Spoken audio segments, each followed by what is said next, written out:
Hello YouTube. Tamriel was full of amazing and interesting creatures, from the mysterious shapeshifters to the amazing little dragon frog. Now, today we will talk about an amazing creature that has been in the lore since Morrowind, the Wamasus of Black Marsh, or as some call them, Black Marsh's swamp dragons, the terrors of the deep swamps. These creatures are extremely interesting, and I'm honestly surprised that I've never talked about them before. So, let's rectify that and talk about the Wamasu.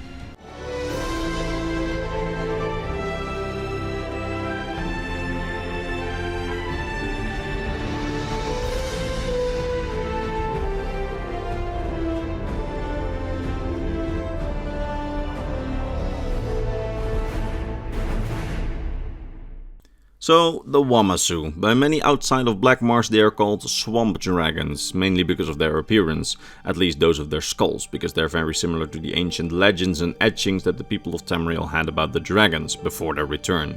But just to be very clear, the Wamasu is not related to the dragon. Dragons are semi-divine, immortal and ageless beings tied to the world, while the Wamasu is just a regular creature. I mean, a very awesome creature, but definitely not on the power or metaphysical level of a dragon. That having been said, the Wamasu does have quite an interesting story. First of all, its name Wamasu is actually a word in the Argonian language gel, which means the big-mouthed reptile of blood lightning. Quite a mouthful, so for now I will keep using the gel name Wamasu. Now, the fact that the word lightning is in their fully translated name is not a coincidence, as these creatures have an innate connection to electricity. In fact, in their original lore introduction to the Elder Scrolls universe in Morrowind, they were described as a powerful dragon-like creature with innate magical electrical powers, whose bones and fangs, when crafted into weapons, possessed innate shock enchantments. You can see this clearly in their final design, where they use electrical attacks, and several variants also seem to have permanent lightning coursing through their veins of their bodies, which partly seem to resemble dragons, partly resemble crocodiles and partly resemble fish. With their large bodies and innate magical powers, they are by far one of the most dangerous creatures that someone could encounter in Black Marsh's swamps. Regular Argonians fear them and fear to be eaten by them, and around the swamp phrases like strong as a Wamasu are common, as Wamasu have become this kind of icon or representation of strength and power in the marshes. You see, in the lore they are supposed to not only be super strong, but they're also supposed to be really agile, as another saying is that one cannot outrun the Wamasu. And their features don't end here, as they can also swim underwater and stay submerged for longer times as they have gills. Meaning that if you get to a deeper part of the marshes, they may just dive down and then take you by surprise. But that's not the only reason that it's a bad idea to fight a Wamasu in the water, as they will make the water around you convulse and go wild during combat, making it even harder to take down the Wamasu. You see, in their original lore in Morrowind, a group of Nords who traveled to Black Marsh took on a Wamasu, and it said in the legend that it took them a good 7 days to take one down. And while Argonian hunting parties do hunt Wamasu, and they may also make weapons and clothing out of Wamasu parts if they manage to kill one, it's considered quite the accomplishment if you can take one down, to give you an idea of the strength and endurance of the Wamasu in lore. Now, even in-game they are nothing to scoff at, as in the Elder Scrolls Online they can be quite difficult for new players, and some of the Wamasus in dungeons can actually be quite fearsome bosses, even for experienced players. Plus, story-wise, one Wamasu is seemingly enough to bring down an entire ship, or collapse an entire underground sewer. They attack with their massive bodies, and their innate strength and innate electricity, with the Wamasu's body in combat apparently getting so hot that they may start to emit steam, which is pretty cool and pretty brutal. Now, something interesting here is that these creatures outside of Black Marsh are obscure but not really uncommon, because there's a sizable population of Wamasus in eastern Morrowind and a smaller pocket of them in eastern Hammerfell, although it's likely that those came about due to people taking Wamasu eggs and young Wamasu somewhere to Hammerfell and then letting them go into nature, or perhaps they escaped. Because it's quite likely that Western Morrowind's population probably came about due to natural migration, but it's pretty unlikely that they came there by themselves naturally, so far away in Hammerfell. That having been said, that's all speculation, so take it with a grain of salt, because we literally know nothing about the real migration patterns of these creatures to the different areas, but I just think it's more logical that Morrowind probably has a natural migration. Meanwhile to Hammerfell, it seems quite likely to me that they got there due to people taking young Wamasu and Wamasu eggs there. Because there's definitely quite a few examples of Wamasu being taken out of the swamps by the people of Tamriel and transporting them somewhere else. You see, while your average Tamrielic citizen may not be aware of the Wamasu's existence, as many regular people outside of Black Marsh doubt whether a creature which is dubbed a swamp dragon can even exist, Pirates and other shady types around Tamriel absolutely know about the Wamasu, as it's a favorite guard animal to have chained up and guard your valuables or important places for shady people. We have several such examples throughout Tamriel, and there's even evidence that the second era pirate queen Fortunata Ap Dugal, who I coincidentally already did a video on, link in the description, that she actively traded in Wamasu to people who wanted one as a guard animal or as a war beast. Pretty shady stuff.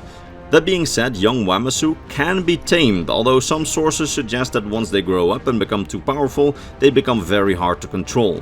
For example, there's one quite amusing story of a Wamasu which was put in chains by pirates with the intention of selling it to a buyer, absolutely ripping their entire ship to shreds, which is why the pirates that try to move Wamasus often have them drugged before their transport, so that they are a bit more docile and your ship doesn't go down with the Wamasu.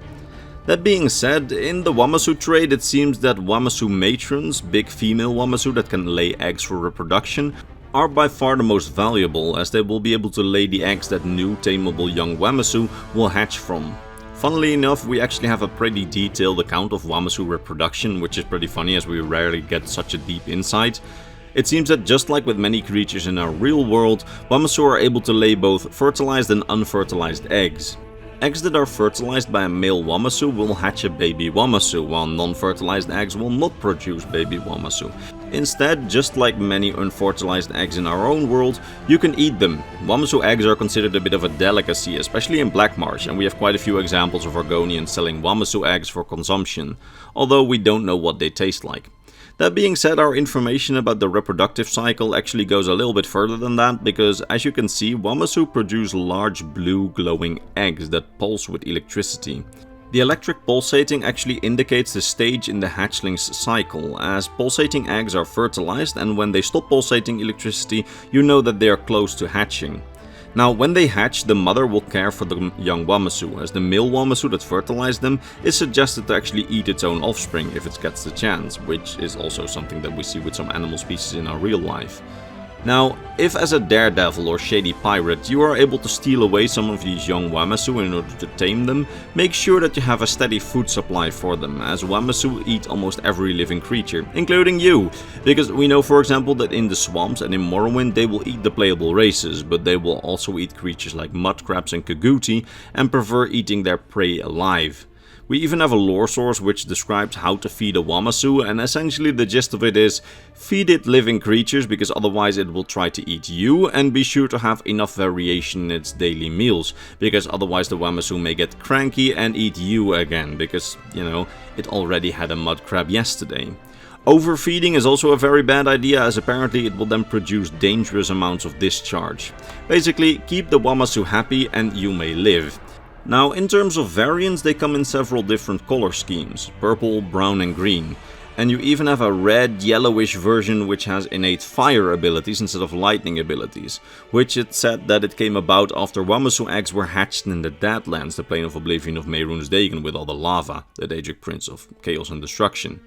Now, a final interesting note about the Wamasu is that their legendary strength has made it so that they are a favorite for magical experiments. The Wamasu's essence has been used in the magical creation of manticoras, and the Wamasu was likely also involved somehow in the creation of chimeras, as one of its head is literally a Wamasu, which is pretty cool. Alright, now that's about all I can say about the Wamasu, a creature which quite quickly became one of my personal favorites, the more that I delved into the lore about them. And I sincerely hope that you enjoyed this Elder Scrolls lore video, and I hope that you learned something new about the Elder Scrolls universe today. And if you did, why not give the video a like, as that's how the mighty YouTube algorithm decides what content is worthy and what content is not worthy. And with that said, it's time to thank my top Patreon supporters: Mr. Bernardo Binda, Gabriel Binda, King Chris 20, Steve G, Volcure of Argonia, RB Dash, His Soul, Lexicon, Ranger, Komodo, Rakai, and Sword of Bushido. It's thanks to these people and all the others on screen, so my YouTube members and my Patreon subscribers, that this channel stays afloat, and for that I am very grateful. That said, I will see all of you in the next lore video. Bye bye.